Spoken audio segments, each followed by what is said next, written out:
Hi everyone, so welcome to this virtual book launch. We are running a series of events over the course of this week, which is Baby Loss Awareness Week, and we're really excited to share with you our new book, which is Ellie's Gift, A Mindful Approach to Grief and Baby Loss, and it's a self-help 8-week course.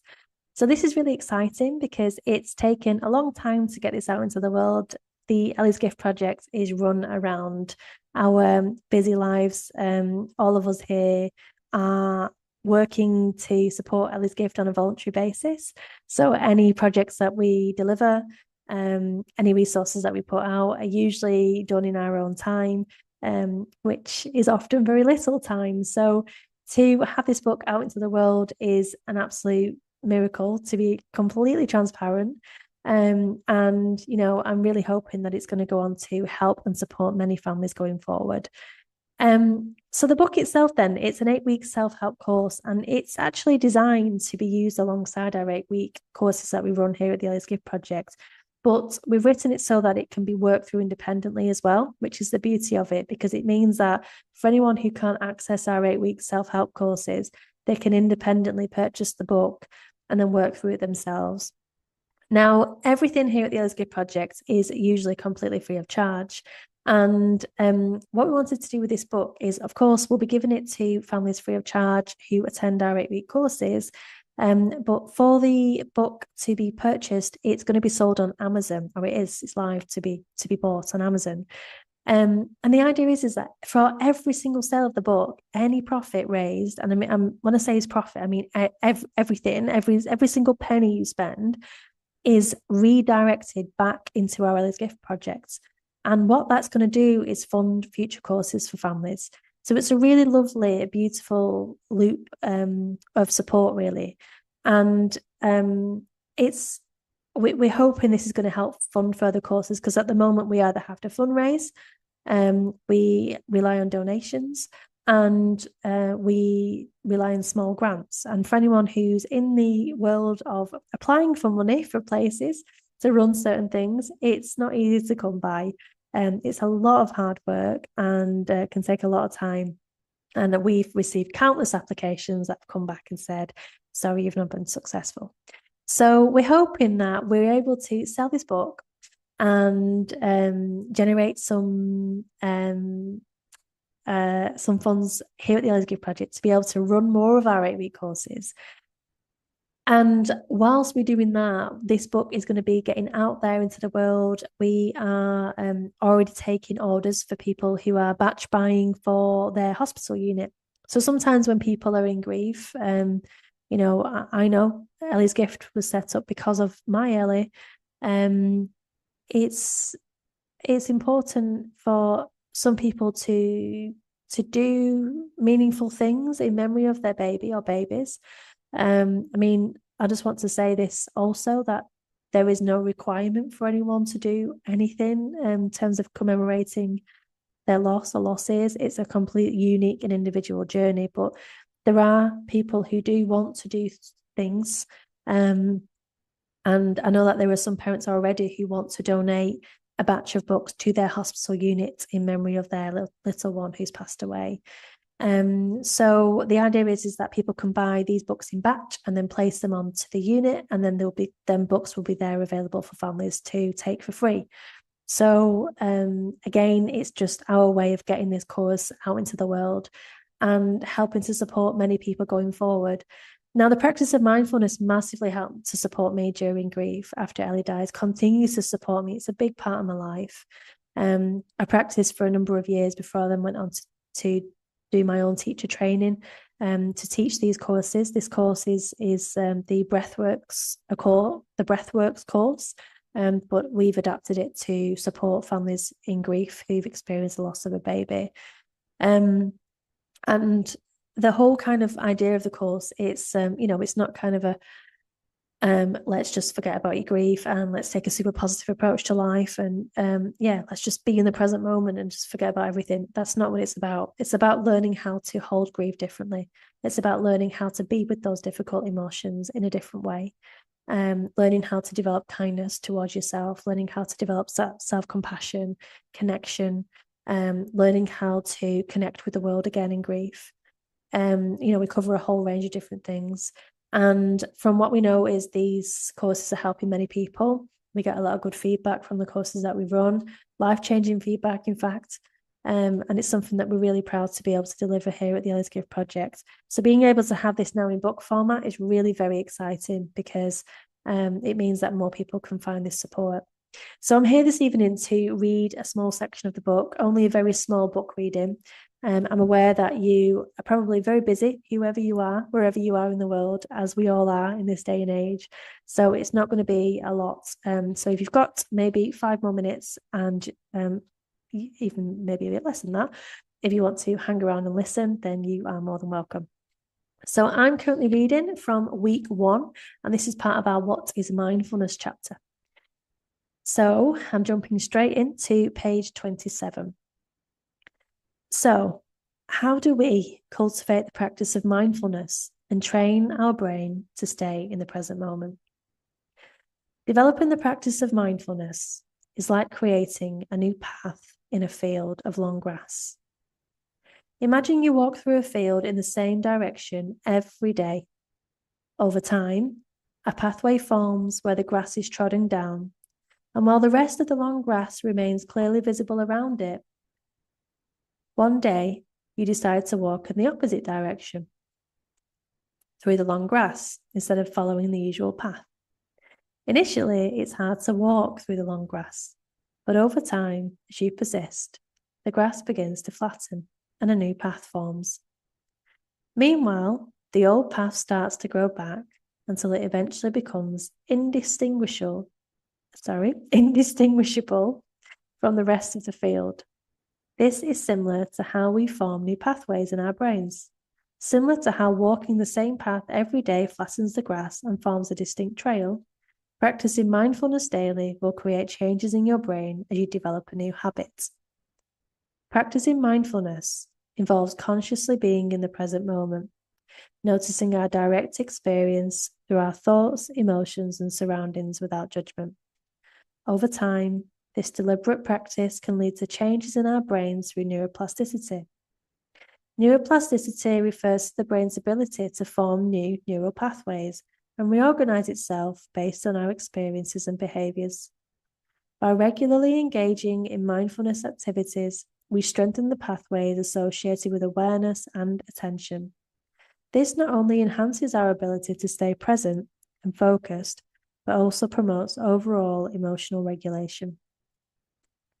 To help us form these new pathways, we can practice mindfulness through formal methods like guided meditation or informal methods like bringing awareness to everyday activities. Nevertheless, the challenge lies in remembering to be mindful in our daily lives, as our minds tend to drift towards the past or future rather than staying present in the sometimes mundane activities we engage in. With time and commitment, however, we can develop the habit of mindfulness and witness it blossoming into a more conscious and present way of being. While paying attention might seem simple, Jon Kabat-Zinn says that it's not just about paying attention, but about how we pay attention. There are 7 foundational attitudes which we can apply that can help to change the way we pay attention. These are helpful to remember when practicing mindfulness: non-judging, patience, beginner's mind, trust, non-striving, acceptance, letting go. Just before diving into a guided meditation practice, it's beneficial to recall these 7 foundational attitudes. This approach can significantly influence the way we engage with the practice as we shift from merely going through the emotions to genuinely changing how we attend to our experience. Personally, I discovered a profound deepening of my own practice when I started incorporating these attitudes. It transformed my mindfulness practice from a mere activity to a more intentional and meaningful experience. So that's enough from me for week 1. Now it's time you try this out for yourself with the practices I've set you. You'll find a breakdown of each practice for this week, followed by a sharing from Katie, who attended our interactive mindfulness and grief course. Now, I'm going to skip the next part because I want to just read you Katie's experience. And also just to touch on the 7 foundational attitudes from John Kabat-Zinn. The book also does go into what each of those mean as well, but it's just quite lengthy. So let me read to you then, because in every section of the book, there's every week there's an actual real shared experiential account from somebody who's attended one of our courses. So this is from Kate. So what Kate said then: attending the first week of the mindfulness course felt like a significant and positive step in my grief journey. It provided a comforting and secure environment which I could meet and talk with other women who had experienced various forms of baby loss. The sense of community was palpable. Everyone there understood how I felt and just got it without fear of saying the wrong thing. I immediately felt at ease and experienced a huge sense of relief in finding such a supportive group. Within this supportive setting, one of the first practices we did was the body scan meditation, which turned out to be incredibly soothing for me. It helped me to be present and to focus on how each part of my body was feeling in that exact moment, rather than letting my mind race with panicked thoughts.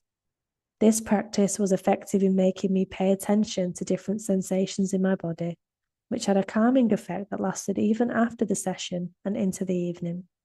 It provided a good distraction from the painful feelings of grief I was experiencing, reinforcing the sense of ease I'd begun to find in the group. Building on the mindfulness techniques, I chose to make a cup of tea mindfully every day, which further supported my sense of calm. This simple activity forced me to slow down and be present in the moment, helping to ease anxious feelings, and was a practical way to extend mindfulness practice into my daily routine. As I continue with these mindfulness practices, I noticed a surprisingly positive effect on my experience of grief. Without any preconceived ideas about its benefits, I found that mindfulness practice was the best thing that happened to me at that point in my grief journey. It truly saved me during a very dark time. I felt less alone and began to learn how to be kinder to myself and sit with my emotions rather than punishing myself for feeling a certain way. Additionally, I felt less angry too. Of course, there were challenges along the way. One of the main difficulties was getting distracted by racing thoughts, especially those related to my loss. Reminding myself to practice every day was also tough, particularly in the thick of my grief. I address these challenges by being kind to myself during practice if my mind wandered. I would pause, talk to myself, and bring my focus back to the present moment using calming breathing techniques. Setting alarm reminders throughout the day to try doing different activities mindfully also helped me to stay on track and reinforce the positive impact of these practices. So that was one sharing of one of the stories. So this is the book. That's me on the beach. And like I said, it's really exciting that this book's out into the world. Now, if you want to purchase a copy for yourself, you can do so on Amazon. All the information is across all of our socials right now. And also, if you're interested in buying not just one copy, but a batch of copies for your local hospital trust in memory of your little one, and then again, further information as to how to do this is also across our socials. And we're just really happy that this book is going to find hopefully the people that want to find it, or maybe they don't know that they need to find this, and they do, and it's kind of an eye opener. Our approach here at Ellie's Gift Project isn't for everybody. We are just a gentle organisation trying to support people in the darkest hour. And from what we know, our support helps a lot of people.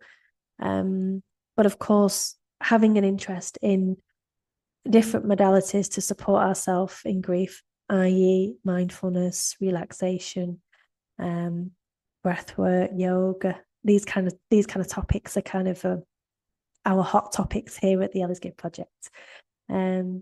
So, anyway, that's enough from me. And thank you so much for watching. I hope that you've enjoyed a very short book reading from me. And as always, thank you so much for your support. We were always really grateful. Please let us know your feedback if you do buy a book. What do you think? As it helps to support you. And remember, all the resources used within the book, the resources that accompany the book are accessed via our Ellie's Gift app, which is where you'll find all the meditations on there too. So take care, go well. Again, thank you so much, and I will see you very soon. Bye, guys.